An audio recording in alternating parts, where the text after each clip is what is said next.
Puji Tuhan, saudara-saudara apa kabar? Luar biasa, semangat dong. Supayanya saya semangat. Ya, terima kasih buat kepemimpinan gereja yang mengundang saya kembali sharing di tempat ini. Seharusnya saya beserta dengan istri, tapi istri saya tiba-tiba sakit lagi. Jadi dia menyampaikan permintaan maaf dan titip salam, tapi nanti kalau diundang pasti ke sini katanya. Amin. Terima kasih ya.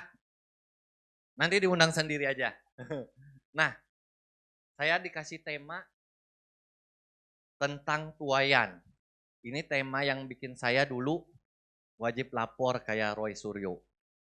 Waktu saya SMP, saya lupa entah saya SMP kelas 3 atau saya SMA kelas 1, saya sedang memberitakan Injil ke sebuah pusat keramaian malam di kota Bandung.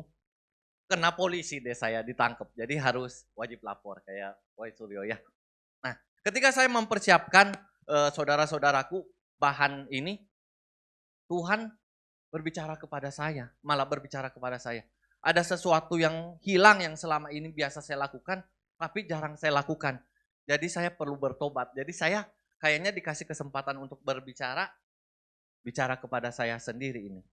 Jadi saudara-saudaraku, jika saudara-saudara mau menerima firman Tuhan, mau menerima berkat dari Tuhan, bilang, miliki mentalitas firman ini buat aku. Banyak dari kita tidak menerima berkat Tuhan, kenapa? Karena, ini mah bukan buat saya. Ini buat orang lain. Jadi akibatnya saudara-saudara gak menerima apapun. Ingat, Tuhan mampu berbicara kepada saudara bahkan lewat seekor keledai. Atau lewat batu pun Tuhan bisa bicara. Jadi terima apa yang ingin Tuhan bicara kepada saudara-saudara, tangkap sesuatu. Tuhan aku terima, aku pasti dapat sesuatu. Amin. Oke, judulnya adalah tuayan memang banyak tetapi pekerja sedikit. Ini aku Tuhan, tunjuk sebelahnya, bilang utuslah dia. Utuslah dia, kiri kanannya tunjuk, utuslah dia. Nah, bukankah sebenarnya itu saudara-saudaraku ucapan tersembunyi yang ada di hati kita? Kita ingin tuayan, ya, tetapi kita ingin orang lain yang bekerja. Betul nggak? Kita nggak mau kemana-mana. Kita berkata, aduh, biar Kak Agus aja deh, biar Kak Billy aja deh, biar Kak Anton aja. Saya mah sibuk kerja atuh. Saya teh sibuk kuliah. Saya teh lagi sibuk cari jodoh. Jadi, mana yang baru kesan kawin ya? Kita tahu dunia sedang menuju kehancuran. Kita tahu banyak jiwa-jiwa yang butuh Tuhan. Tetapi kita diam saja. Hari ini kita mau belajar seperti kata Loren tadi. Pergi. Amin. Jangan diam saja. Karena Tuhan kita adalah Tuhan yang berkeliling. Kita akan belajar nanti ya. Nah, ketika Roh Kudus menjamah hati kita, ya. Saya berdoa agar Roh Kudus menjamah hati kita pagi hari ini. Ketika Tuhan menjamah hati kita, kita tidak lagi memiliki mentalitas penonton. Selama ini penonton bisanya komentar, nyuruh orang-orang. Udah Kak Anton aja, udah yang susah-susah kasih Kak Anton lah. Kasih Kak Agus, dia kan katanya memang udah mati, ya udah biarin mati lah. Tadi Kak Agus bicara yang penting mati. Ya, udah mati dia biarin lah, kita wakafkan ya. Kita wakaf. Ketika Roh Kudus jamah hati kita tidak punya lagi mentalitas penonton. Gak boleh ada yang jadi penonton di tempat ini.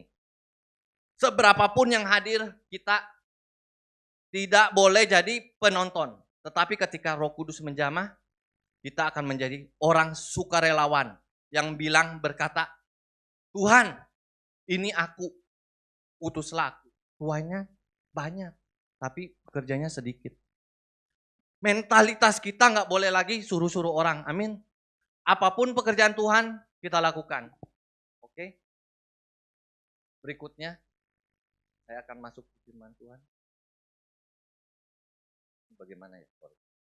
Nah, kita bacakan saja. Kita buka, saudara-saudaraku, dari Matius 9 ayat 35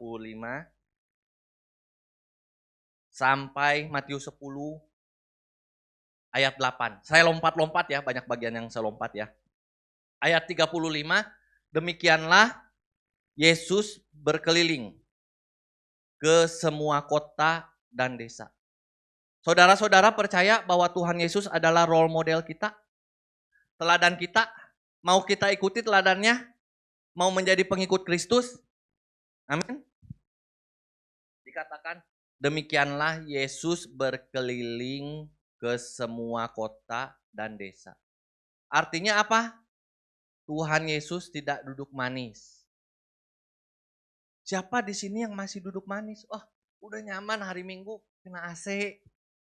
Saya nyanyi-nyanyi puas, sedih, merasa terhibur, ketemu teman-teman, happy, ketawa-ketawa, pulang. Ya udah. Tidak mengerjakan apa-apa. Tetapi Tuhan Yesus bilang, demikianlah Yesus berkeliling ke semua kota dan desa. Banyak dari kita selama ini tuh tidak pergi. Hanya duduk manis. Jadi Kak Agus, biarin gereja ini kosong ya. Tapi bukan karena ditinggalkan jemaat. Tetapi karena jemaatnya itu pergi memberitakan Injil. Ada sebuah gereja saya kenal baik di gereja Korea, rekanan saya. Gerejanya besar sekali. Tetapi sekitar 50% jemaatnya itu pergi setiap tahun. Jadi kosong. Tetapi kenapa? Mereka tuh diutus. Mereka pergi sendiri loh. Minta pergi, saya mau pergi ke daerah-daerah, ke sana kemari. Dan diizinkan oleh para penatuannya. Dan akibatnya apa? Tuhan terus nambahkan gerejanya. Tadinya kosong kan 50% pergi. Tuhan tambahin lagi. Dan itu jumlah jemaatnya puluhan ribu loh. Saudara-saudara. Bukan ratusan ya. Tetapi sampai ribuan itu pergi semua. Jadi kita pun harus pergi. Ini pola gerakan misi. Jadi nggak boleh di sini punya mentalitas apa? Nunggu aja di gereja. Nunggu jiwa baru datang ke gereja. Nggak boleh. Siapa yang punya mentalitas seperti itu, nunggu jiwa baru datang ke gereja? Nggak ada di sini. Bagus, luar biasa. Berarti semuanya menjangkau ya. Jadi Tuhan Yesus bilang, demikianlah Yesus berkeliling ke semua kota dan desa. Berarti perginya kemana? Semua kota dan desa.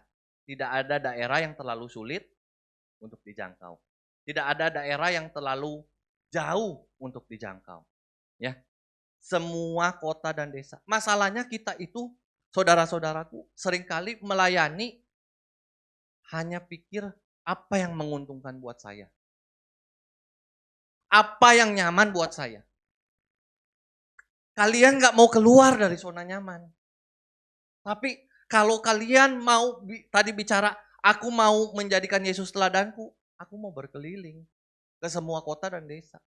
Yang enak dan yang gak enak, kemanapun Tuhan tempatkan aku. Jadi Tuhan Yesus itu kalau kita baca di dalam kitab Lukas, dia itu mencari jiwa-jiwa yang terhilang. Katanya aku datang untuk mencari jiwa-jiwa yang terhilang dan menyelamatkan mereka. Bukan duduk manis. Kita pun harus mencari jiwa-jiwa yang terhilang. Ya, jangan hanya mau pelayanan kalau itu memberikan manfaat pribadi buat kita. Jangan hanya mau melayani orang-orang yang mudah buat kita. Orang-orang yang, wah ini mah mohon maaf ya, kaya. Jadi saya layani aja terus. Tidak pernah seperti itu saudara-saudaraku. Tuhan Yesus itu melayani semua orang. Kita harus punya mentalitas apa? Melayani semua orang, segala lapisan. Lalu ayat 35 melanjutkan, ia mengajar dalam rumah-rumah ibadat dan memberitakan Injil Kerajaan Surga serta melenyapkan segala macam penyakit dan kelemahan. Jadi ada 3 strategi buat bermisi ini saudara-saudaraku yang Tuhan Yesus lakukan. Apa yang pertama? Tuhan Yesus apa? Mengajar. Lalu Tuhan dia berkeliling ngapain? Nomor 1 mengajar, nomor 2 memberitakan Injil, nomor 3 apa? Melenyapkan segala penyakit dan kelemahan. Mau berkeliling saudara-saudaraku? Siapa yang komitmen untuk berkeliling, untuk pergi? Waduh, gembalanya doang. Selain gembala, siapa yang mau berkomitmen? Tuhan, aku mau pergi. Nanti saya jelasin apa arti perginya. Wah, puji Tuhan, 1. Tuhan lihat ya, yang angkat tangan. Jadi Tuhan Yesus itu kalau bermisi, lihat saudara-saudaraku, dia pakai 3 strategi. Yang pertama dia mengajar. Tujuan mengajar adalah apa? Supaya orang-orang mengetahui kebenaran dan menghidupi kebenaran sehingga kehidupan mereka itu diubahkan. Ya, dikasih tahu di sini di rumah-rumah ibadat. Makanya pengajaran itu harus kuat di dalam gereja Tuhan. Ya, lalu memberitakan Injil Kerajaan Surga. Seperti apa kata yang dipakai untuk melukiskan memberitakan Injil Kerajaan Surga? Seperti zaman dulu kalau ada pengumuman raja di alun-alun tuh, pengumuman ini maklumat raja. Nah, kata yang seperti itu juga yang dipakai bagaimana kita harus memberitakan Injil. Beritakan Injil sebagai maklumat raja sehingga orang-orang yang tidak tahu menjadi tahu Injil. Yang ketiga, melenyapkan segala penyakit dan kelemahan. Kata yang dipakai itu untuk melenyapkan segala penyakit dan kelemahan adalah kata yang dipakai untuk terapi sekarang. Jadi terapi itu tuh lebih tepat ke mengobati. Tuhan Yesus itu mengobati. Kadang-kadang kita berpikir langsung instan. Kadang-kadang tuh harus ada proses terapi. Istri saya itu yang bisa khotbah tentang terapi, dia jauh lebih baik ya. Melenyapkan segala penyakit dan kelemahan. Jadi lihat saudara-saudara, ketika saudara-saudara pergi, sama seperti Tuhan Yesus, dia menyentuh apa? Menyentuh rohnya dengan Injil Kerajaan Surga. Dia menyentuh jiwanya, menyentuh jiwa seseorang dengan kebenaran. Lalu dia menyentuh apa? Kebutuhan fisik juga. Holistik ya. Jadi kita itu kalau pergi keluar, ingat, aku harus holistik. Roh orang harus kena, jiwa orang harus kena, lalu tubuhnya harus kena. Lalu ayat 36, ayat 36 sampai 38 saya bahas kemudian ya, tapi saya bacakan dulu karena ini intinya. Melihat orang banyak itu, tergeraklah hati Yesus oleh belas kasihan kepada mereka. Karena mereka lelah dan terlantar seperti domba yang tidak bergembala. Maka katanya kepada murid-muridnya, tuaian memang banyak, tetapi pekerja sedikit. Karena itu mintalah, suka nggak minta nih kita, mintalah kepada Tuhan yang mempunyai tuaian, supaya ia mengirimkan pekerja-pekerja untuk tuaian itu. Lalu Matius 10 ayat 1, Yesus memanggil ke-12 muridnya dan memberi kuasa kepada mereka untuk mengusir roh-roh jahat dan untuk melenyapkan segala penyakit dan segala kelemahan. Lalu saya loncat ke ayat 5, ke-12 murid itu diutus oleh Yesus dan ia berpesan kepada mereka. Lalu saya loncat lagi ke ayat 7. Pergilah dan beritakanlah kerajaan surga sudah dekat. Ya, sembuhkanlah orang sakit, bangkitkanlah orang mati, tahirkanlah orang kusta, usirlah setan-setan, kamu telah memperolehnya dengan cuma-cuma, karena itu berikanlah dengan cuma-cuma. Apa maksudnya pergi di dalam ayat ini? Ketika Matius menuliskan kata pergi di sini dalam bahasa Yunaninya, bahasa aslinya itu adalah sebuah perintah yang terus-menerus. Jadi enggak pergi sekali, tetapi menjadi gaya hidup. Itu pergi itu harus menjadi pola hidup kita, saudara-saudara. Mau jadi pola hidup kita? Jadi pola kerajaan surga itu pergi loh. Pergi terus-menerus. Apa maksudnya pergi? Tuhan Yesus secara umum gak bilang, kamu ganti profesi kamu. Tuhan gak suruh ganti. Tapi mungkin ke beberapa orang Tuhan suruh dari bekerja suruh full timer ya. Tetapi gak semua saudara-saudaraku. Maksudnya begini, Sembari kamu bekerja, bermisilah. Selagi kamu berkuliah, bermisilah. Di dalam rumah tanggamu, bawalah pesan Injil itu. Beritakan Injil di sana. Itu maksudnya pergi di sana. Saudara-saudara lihat ya, setelah Tuhan Yesus, tadi dia bilang, Yesus berkeliling, setelah itu dia kasih contoh kan kepada kita. Lalu Tuhan Yesus tuh ngomong pergilah dan beritakanlah kerajaan Allah sudah dekat, dia kasih contoh loh. Dia sendiri pergi. Kalau kita adalah pengikut Kristus, maka kita harus apa saudara-saudaraku? Pergi. Jadi saya ingin saudara-saudara semua ingat satu kata aja hari ini. Apa? Satu katanya? Pergi semua. Kosongin tempat ini. Biar Kak Agus aja sama Kak Anton sama Kak Billy yang jaga tempat ini. Kalian keluar jangkau jiwa. Pergi dan beritakan. Gereja itu dinamis. Jangan sampai kalian terkurung di dinding ruangan gereja. Pergi kata firman Tuhan. Lalu ayat 8. Sembuhkanlah orang sakit. Mengapa harus pergi? Tuhan bilang yang sakit teh banyak. Ngerti teh ya? Yang sakit teh banyak. Saya punya kenalan seorang ketua sinode, tadi saya bicara sama Kak Billy juga. Dia sinodenya punya sebuah pelayanan tunawisma. Banyak sekali tunawisma yang mereka urus. Tahu nggak saudara-saudara? Dari tunawisma itu berapa persen yang S1, S2 kira-kira? S1 dan S2 loh. Tunawisma.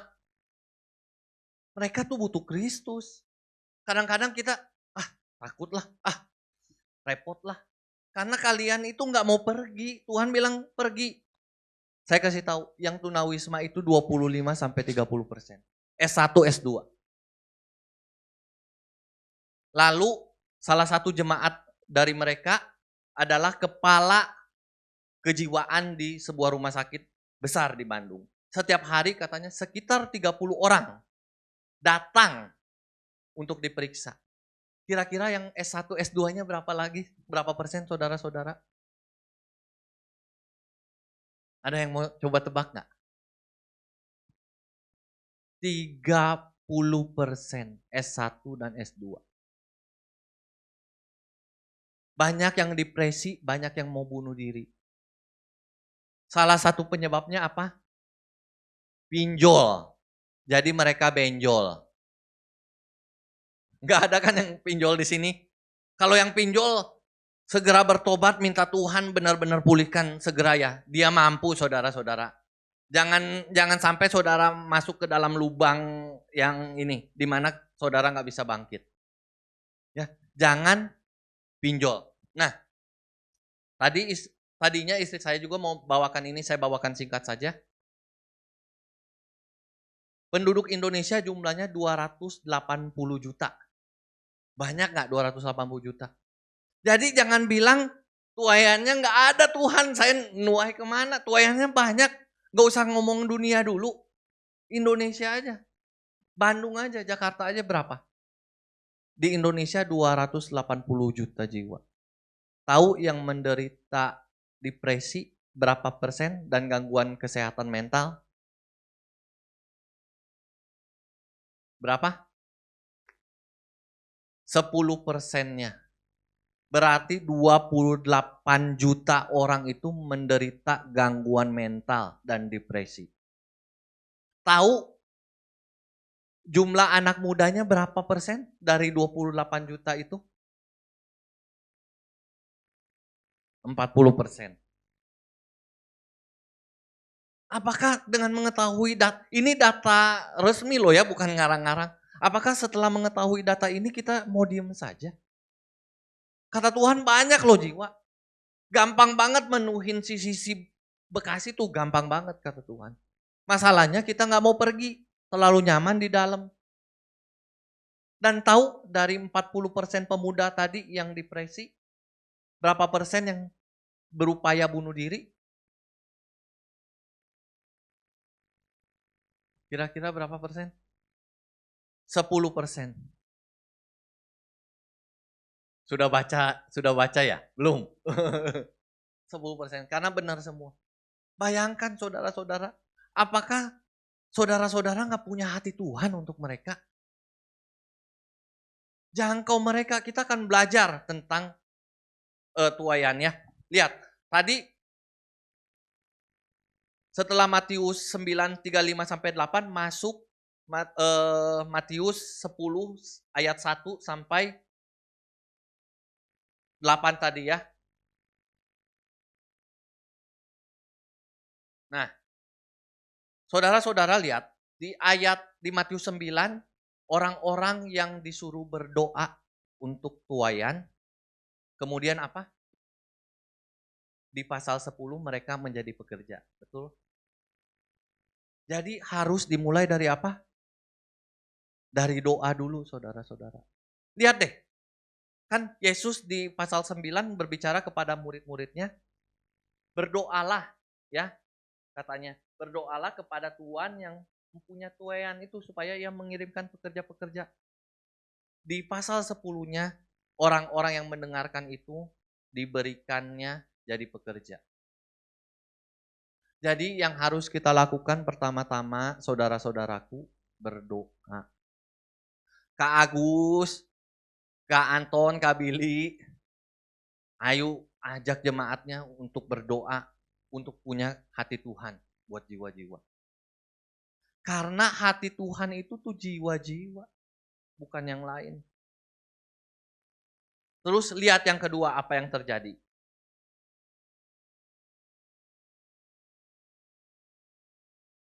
Di Matius 9, Yesus memanggil para murid. Ya. Di Matius 10 kita melihat apa? Dari murid menjadi apa? Rasul. Artinya apa? Mereka itu bukan orang yang hanya dengerin khotbah aja. Tetapi menjadi orang-orang yang diutus keluar. Tetapi Tuhan Yesus memberikan otoritasnya loh. Mau saudara-saudara diutus keluar? Amin. Jangan hanya Kak Agus, kasihan. Karetanya nanti kasihan. Kalian mengasihi mereka, kalian bersama-sama. Tanggung jawab bersama itu tanggung jawab tubuh Kristus, bukan satu orang. Yang ketiga, ketika kalian berdoa, ya, kan disuruh berdoa, Tuhan aku mau berdoa untuk tuayan. Bersiaplah untuk satu hal. Apa satu hal itu? Tuhan akan memakai hidup kalian untuk tuayan itu. Siapa yang mau berdoa buat tuayan di tempat ini? Angkat dong tangannya semua biar Tuhan lihat, Tuhan catat. Amin, benar ya? Berdoa buat tuayan. Ketika kalian berdoa buat tuayan, kalian akan menjadi pekerjanya. Lihat pola Matius 9 ke Matius 10. Tuhan akan memakai kalian. Saya cepat aja ya, karena masih banyak. Oke, belas kasihan Yesus. Ini yang data tadi, nanti bahannya boleh dilihat ya. Nah, sekarang ke Matius 9 ayat 36. Tadi belum saya bahas. Melihat orang banyak itu, apa saudara-saudaraku? Tergeraklah hati Yesus oleh belas kasihan kepada mereka, karena mereka lelah dan terlantar seperti domba yang tidak bergembala. Banyak banget loh orang-orang yang lelah dan terlantar itu. Bukan hanya terlantar gak punya rumah. Mereka itu, dunia itu sedang dalam kekosongan, sedang dalam kesepian. Tuhan mau pakai hidup saudara semuanya. Masalahnya mau atau enggak. Masalahnya berdoa atau enggak. Masalahnya bergerak atau enggak. Masalahnya pergi atau enggak. Tergeraklah hati Yesus oleh belas kasihan. Saya berdoa agar kita semua, yuk tangkap hati Tuhan. Hati Tuhan itu jiwa-jiwa. Katakan hati Tuhan itu jiwa-jiwa. Jadi jangan sampai saudara-saudara berkata, saudara mengasihi Tuhan tetapi tidak ada kasih terhadap jiwa-jiwa dalam diri saudara. Itu saya nggak masuk akal. Saya nggak bisa mengerti. Karena hati Tuhan itu jiwa-jiwa. Bagaimana mungkin saudara bilang mengasihi Tuhan tetapi tidak mengasihi jiwa-jiwa? Apalagi nggak ada belas kasihan. Belas kasihan itu bukan simpati ya saudara-saudara ya. Bedakan simpati dengan belas kasihan. Kalau simpati, oh kasihan. Kalau belas kasihan itu ada bukti nyatanya. Saya nggak akan membahas bahasa asli Yunaninya, tetapi saya kasih tahu artinya saja ya. Dikatakan ketika Yesus hatinya tergerak oleh belas kasihan itu, hatinya tuh dia kayak hancur, kayak remuk, kayak tertekan banget. Karena apa? Karena dia merasakan apa yang orang lain rasakan. Sampai segitu kita harus sampai penuh belas kasihan. Percayalah saudara-saudaraku, ketika saudara-saudara bergerak dalam belas kasihan, urapan itu pasti mengalir mengikuti. Otoritas itu mengalir mengikuti. Bagaimana bagi mereka yang belum punya belas kasihan? Ya doa aja. Tuhan, aku butuh belas kasihan. Aku perlu melihat jiwa-jiwa seperti Engkau melihat mereka. Saudara-saudara ingat di Matius 25 ketika Tuhan Yesus berkata memisahkan antara kambing dan domba. Kepada yang domba Tuhan Yesus berkata, ketika aku lapar apa? Engkau memberi aku makan. Ketika aku haus, engkau memberi aku minum. Banyak loh jiwa yang haus secara rohani, lapar secara rohani. Jadi jangan lihat hanya perkara jasmani tadi ya. Saya coba bacakan tadi yang Matius 10 ayat 8. Sembuhkanlah orang sakit. Orang sakit itu nggak hanya sakit fisik. Sakit jiwa juga banyak. Kemarin ada rekan kami baru meninggal umurnya 56 tahun. Dulu dia bercerai dengan istrinya. Kenapa? Karena dia di KDRT. Jadi sekarang dunia itu udah aneh. Yang KDRT itu cewek ke cowok. Cowoknya babak belur aja. Baik secara verbal maupun secara fisik. Kalau dapat suaminya kayak Kak Anton atau kayak Kak Agus kayaknya susah deh KDRT. Tapi kalau kayak Kak Billy gitu, mungkin masih bisa di KDRT dia.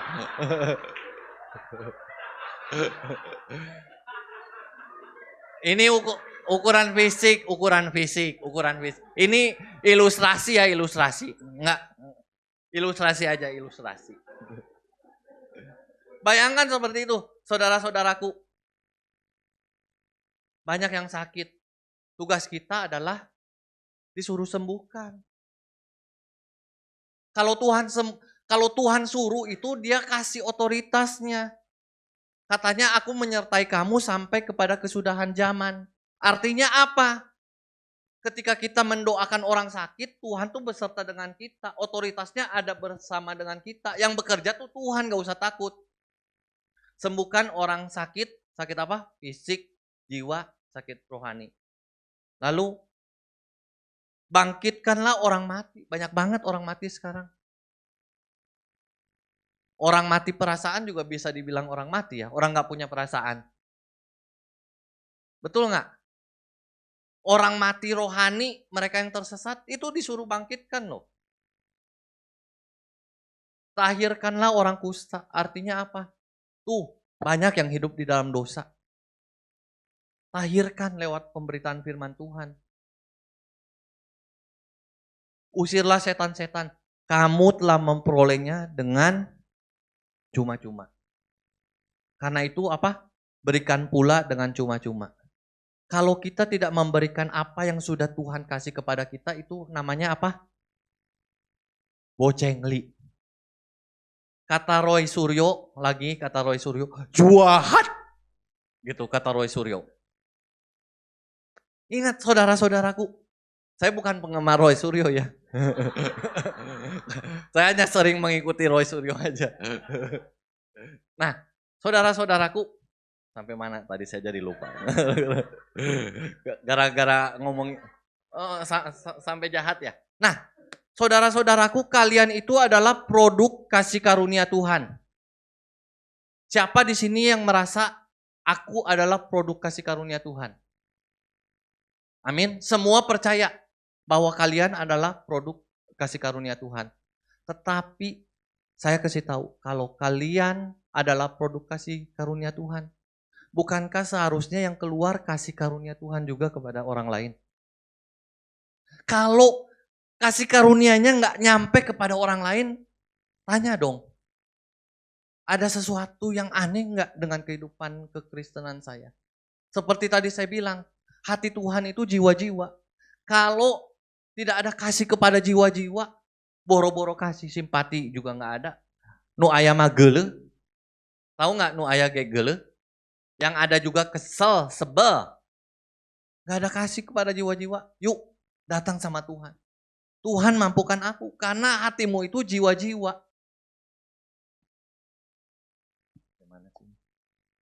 Oke, karena mereka lelah, terlantar seperti domba yang tidak bergembala. Tadi saya cerita tentang orang-orang yang ketika haus kita beri minum, orang-orang yang telanjang kita beri pakaian. Bukannya orang telanjang juga seperti ini saudara-saudara. Mereka hidup di dalam dosa. Bukan berarti kita umbar dosanya. Si ini berdosa, lu tahu nggak? Yuk kita doain, rohani banget ya buset. Itu artinya bukan kasih pakaian itu. Itu menelanjangi orang. Orang-orang yang penuh belas kasihan Tuhan itu orang-orang yang kasih pakaian. Bukan hanya pakaian rohani, tetapi juga pakaian jasmani dan pakaian jiwa juga. Seperti itu. Tuhan berkata kepada orang-orang ini seperti apa? Orang-orang hamba-hambaku yang baik. Orang-orang yang diberkati oleh Bapa. Ini tipe orang-orang yang seperti ini, yang hatinya penuh dengan belas kasihan. Mereka tuh gak sadar melakukan sesuatu. Mereka gak sadar sudah kasih makan, mereka gak sadar sudah kasih minum, mereka gak sadar sudah kasih pakaian. Makanya mereka bilang kepada Tuhan, Tuhan, kapan engkau haus, kami kasih engkau minum. Kapan engkau lapar, kami kasih engkau makan. Kapan kami lihat engkau telanjang, dan kami kasih engkau pakaian. Kapan engkau di penjara, dan kami mengunjungi engkau. Tuhan Yesus bilang apa? Perkara yang paling kecil yang kau lakukan buat orang yang paling hina, kau lakukan untuk aku. Jadi hati Tuhan itu beserta dengan orang-orang seperti ini. Ya, jiwa-jiwa hati Tuhan. Amsal berkata demikian, mereka yang berbelas kasihan kepada orang miskin apa? Ingat gak? Ada yang tahu gak ayatnya? Mereka yang berbelas kasihan kepada orang miskin memiutangi Tuhan. Kalau kalian, saudara-saudaraku, berbelas kasihan kepada orang lain, kalian itu sedang memiutangi Tuhan. Wih, Tuhan bisa dipiutangi, asik dong. Kaya raya kita. Benar gak? Saya orang Cina jadi berpikir cuan. Oh, kalau begitu saya harus bikin Tuhan hutang sama saya. Oke Tuhan, saya membuat engkau berhutang dengan cara apa? Berbelas kasihan. Dan Tuhan akan melimpahkan berkatnya katanya kepada orang-orang yang berbelas kasihan ini. Tetapi kepada orang yang golongan kambing, enak kambing atau domba, saudara-saudaraku? Dua-duanya enak buat saya. Kalau daging. Kepada golongan domba, mereka gak sadar diri loh. Mereka bilang, Tuhan, kapan ya? Kapan kau lapar? Kapan engkau haus? Mereka gak sadar. Karena mereka gak melihat Tuhan, makanya milikilah visi Tuhan. Waduh, waktu saya tinggal 10 menit. Sebenarnya bahan saya ini buat seminar 2 hari sih sebenarnya. Saya cepat aja ya. Sampai jam 6 sore loh. Hah? Oke semua, asal jangan saya khotbah sendiri aja di sini. Kalian tinggal. Matius 9 ayat 37, maka katanya kepada murid-muridnya, tuaian memang banyak, tetapi pekerja sedikit. Jadi masalahnya di mana? Masalahnya adalah di pekerjanya. Tuaiannya mateng. Tuaiannya mateng loh, banyak tuaiannya. Masalahnya pekerjanya sedikit. Kitanya nggak mau gerak. Pergi.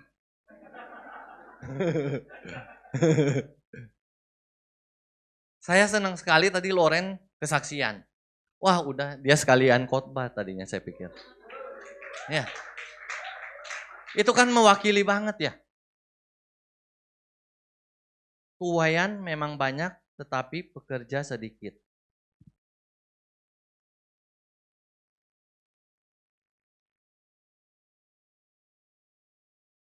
Lalu ini ada kutipan, mana Henry nih?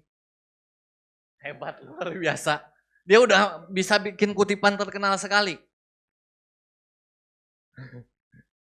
Hebat ya, kasih applause dulu buat Henry.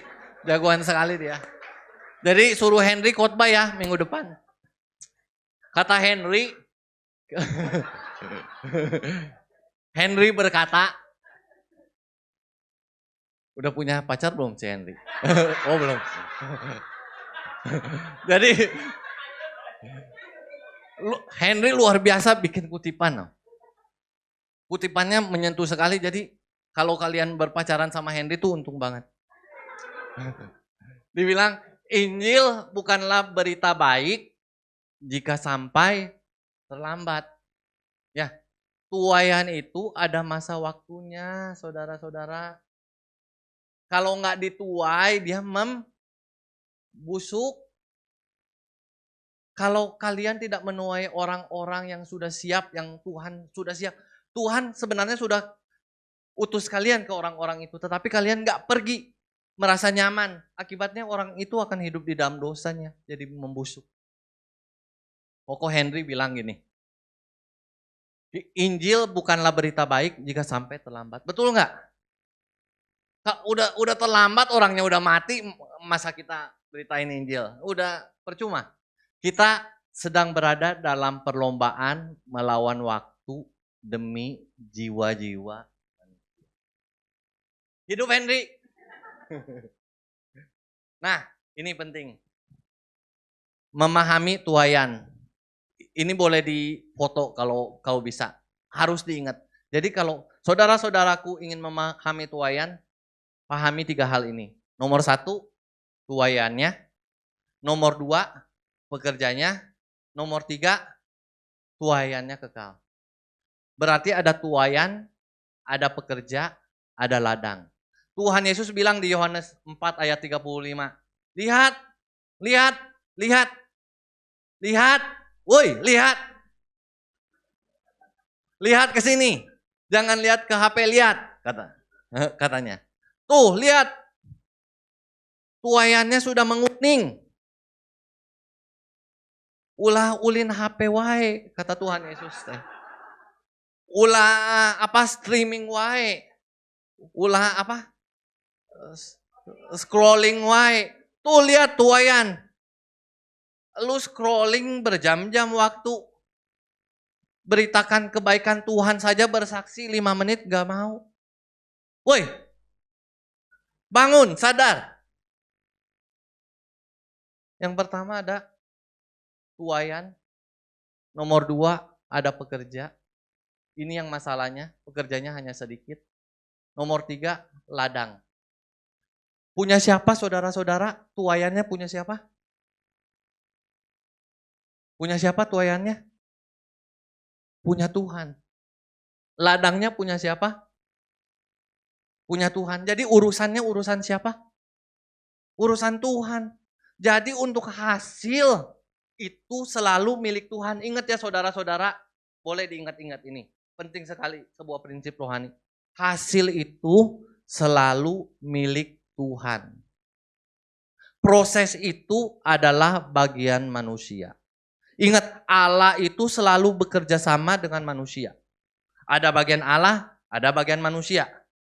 Kita manusia nggak tahu diri pisan, nggak tahu diri pisannya gimana.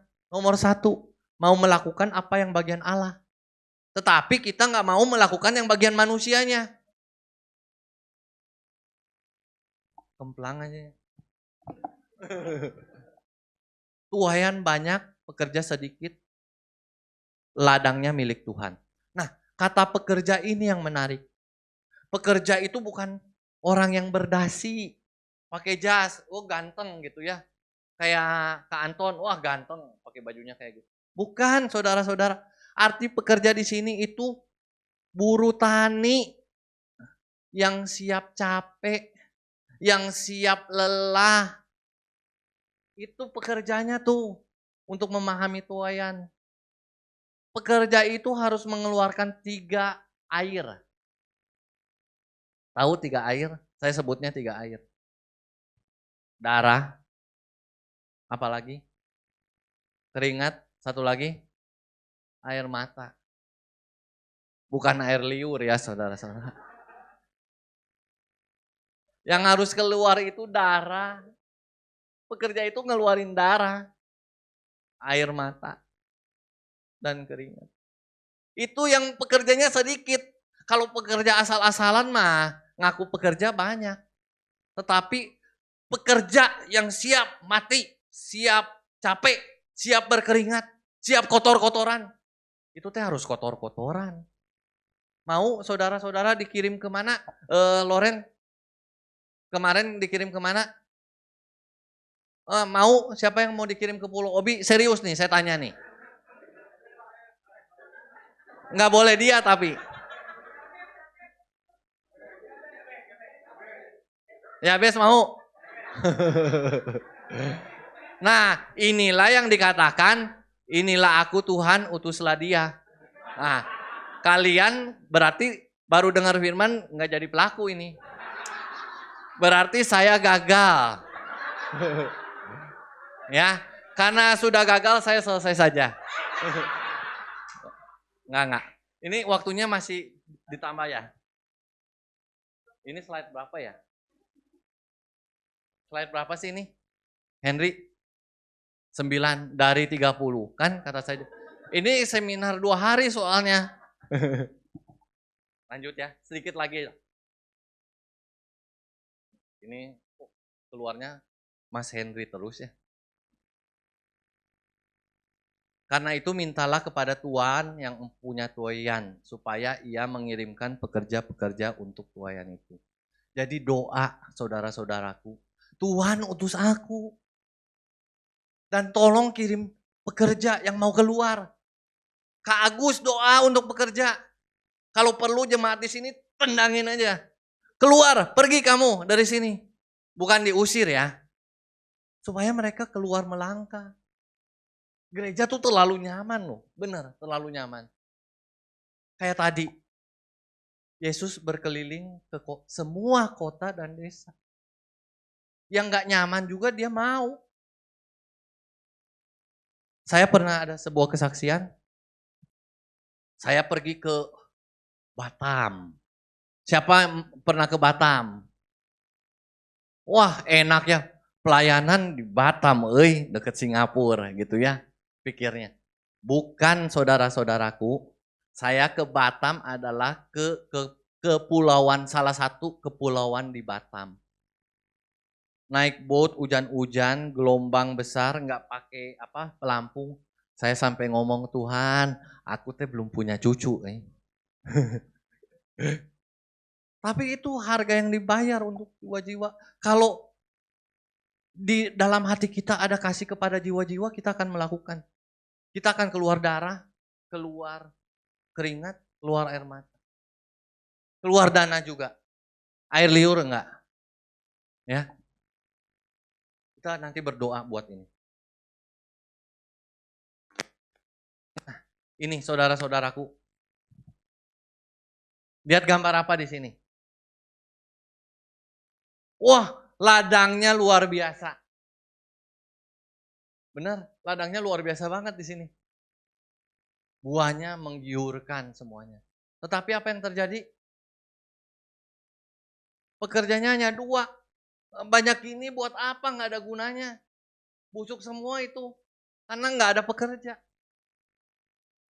Tuhan mau membuat sisi Bekasi penuh. Sisi Jakarta penuh. Amin. Tapi pekerja yang bersedia keluarnya nggak ada. Yang bersedia perginya nggak ada.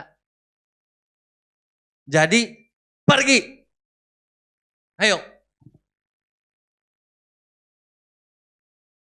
Ini kisah Titanic.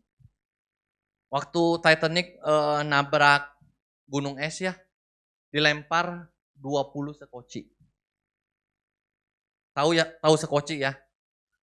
Nah, orang-orangnya tuh pada egois. Ketika kapalnya tenggelam, orang-orangnya egois.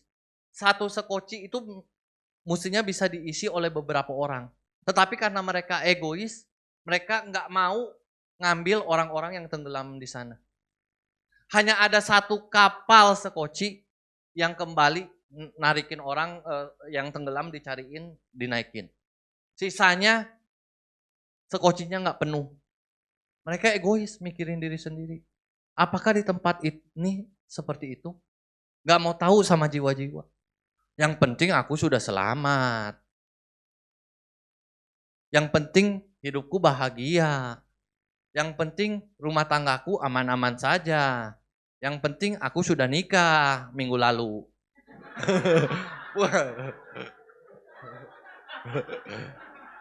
Bukan ngarah ke kamu.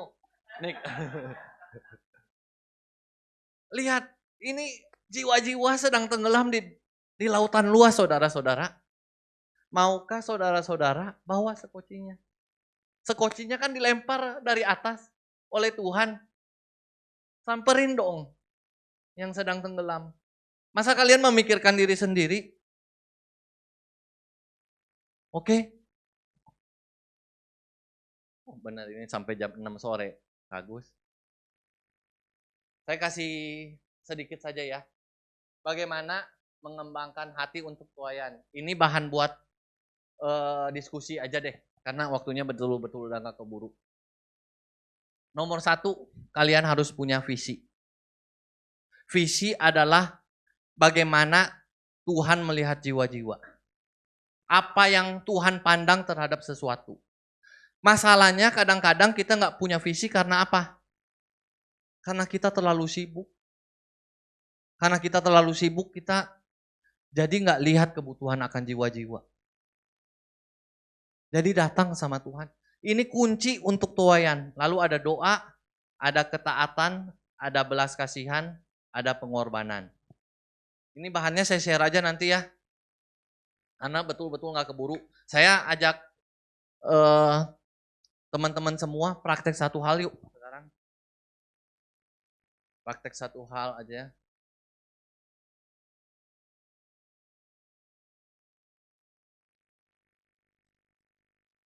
Ini teman saya, namanya Pastor Yu. Dia jadi misionaris ke Gambia. Orang Korea. Hidupnya enak. Anaknya kulitnya sampai kayak gitu tuh. Tetapi karena hatinya untuk jiwa-jiwa, memiutangi Tuhan, anaknya sekarang berhasil banget. Dua-duanya di Amerika Serikat. Jadi orang sukses banget. Ini teman saya. Jimius semua tahu, ini saya lewat aja ya.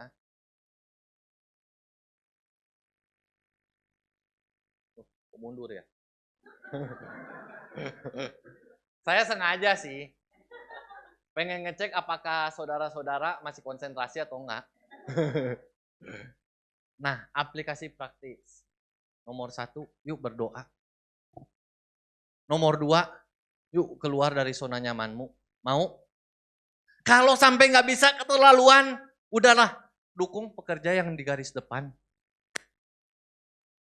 Dukungnya gimana? Ya doain, ya kasih support dana atau apa. Tapi teman-temanku, saudara-saudaraku, keluar dari zona nyamanmu. Amin. Satu hal lagi, betul-betul satu hal terakhir. Saya mau memperkenalkan sebuah sistem yang namanya PCS. Kalau PCS, ibu-ibu yang suka belanja online biasanya tahu apa itu PCS? Beli baju 1 piece, beli ini 2 piece, online. Ya, tahu semua kan? Jadi ingat, kalau belanja PCS, wah saya nggak mau belanja lagi soalnya urusannya sama jiwa-jiwa. Nanti saya diminta pertanggungjawaban sama Tuhan, jadi saya nggak mau belanja online lagi. Oh, buat suami-suami nih saya bicara, membantu suami-suami. P yang pertama adalah pray. Yang kedua adalah care. Engkau peduli. Yang ketiga adalah share. Saya ajak aplikasi praktis betul-betul. Pulang dari tempat ini, doa kepada Tuhan. Minta Tuhan tempatkan satu nama atau beberapa nama di dalam hatimu. Ya, untuk engkau doakan. Untuk engkau pedulikan. Untuk engkau share dengan dia sesuatu. Sampai sesuatu terjadi dalam hidupnya. Mau? Gak usah muluk-muluk. Wah saya mau 1000. Gak mungkin dah. Gak mungkin 1000. Gak usah muluk-muluk. Mungkin Tuhan kasih hanya 1 atau 2. Lakukan. Yang penting lakukan. Jangan bilang saya 1000 tapi gak ada yang dilakukan. Mending 1 tapi dilakukan. Tadi ada gambar George Muller. George Muller itu hamba Tuhan, tokoh iman yang luar biasa. Dia memelihara ribuan anak yatim piatu tanpa pernah meminta dana kepada seorang pun. Ya. Kisah imannya benar-benar luar biasa. Saudara-saudara boleh baca kisah George Muller. Nah, George Muller ini punya 5 nama yang didoakan. Nama yang pertama cepat bertobatnya. Nama yang ketiga dan keempat setelah berapa tahun? Tahu saudara-saudara? Yang kedua kalau nggak salah setelah 10 tahun. George Muller berdoa. Yang ketiga dan keempat 25 tahun.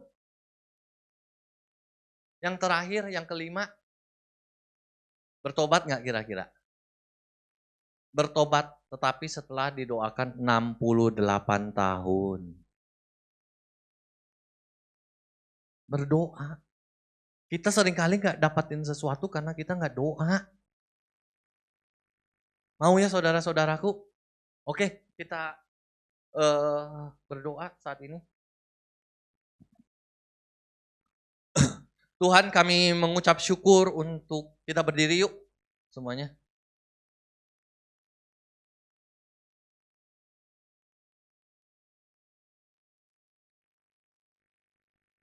Tuhan, kami mengucap syukur untuk firman yang kami dengar.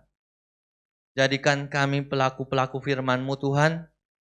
Kami tahu kami tidak akan sanggup Tuhan tanpa kuasa Roh Kudus-Mu. Saat ini kami berdoa Tuhan. Kami mau menangis. Kami mau tangkap isi hati-Mu Tuhan. Kami berdoa, berikan isi hati-Mu kepada kami Tuhan. Berikan mata-Mu kepada kami. Berikan tangan-Mu kepada kami. Berikan kaki-Mu yang melangkah menjangkau orang-orang itu kepada kami Tuhan. Ampuni kami Tuhan, kalau selama ini kami terlalu nyaman. Kalau selama ini kami tidak peduli orang-orang yang terhilang. Orang-orang yang sedang dalam lautan tenggelam itu Tuhan. Kami mau bertobat Tuhan. Berikan kami hati yang mengasihi jiwa-jiwa Tuhan. Berikan kami hati-Mu Tuhan. Berikan kami visi-Mu Tuhan. Biar kami melihat Tuhan. Bukakan mata kami Tuhan. Kami berdoa. Betapa berharganya satu jiwa di hadapan Tuhan. Taruhkan ini Tuhan di dalam hati kami. Biar kami benar-benar mengasihi jiwa-jiwa Tuhan. Ampuni kami Tuhan yang terlalu cuek. Kami mau mengerang buat jiwa-jiwa Tuhan. Mulai saat ini kami mau melangkah Tuhan. Kami mau menerapkan apa yang sudah kami dengar Tuhan. Kami mau doakan orang-orang. Kami mau care sama mereka. Dan kami mau share sama mereka. Sampai sesuatu terjadi dengan mereka. Tuhan, Engkau yang punya tuayan. Kami minta tuayan itu Tuhan. Untuk sisi Jakarta saat ini Tuhan. Dan kami mau pergi Tuhan. Kami mau melangkah pergi. melakukan amanat agung-Mu Tuhan. Jamah kami Tuhan.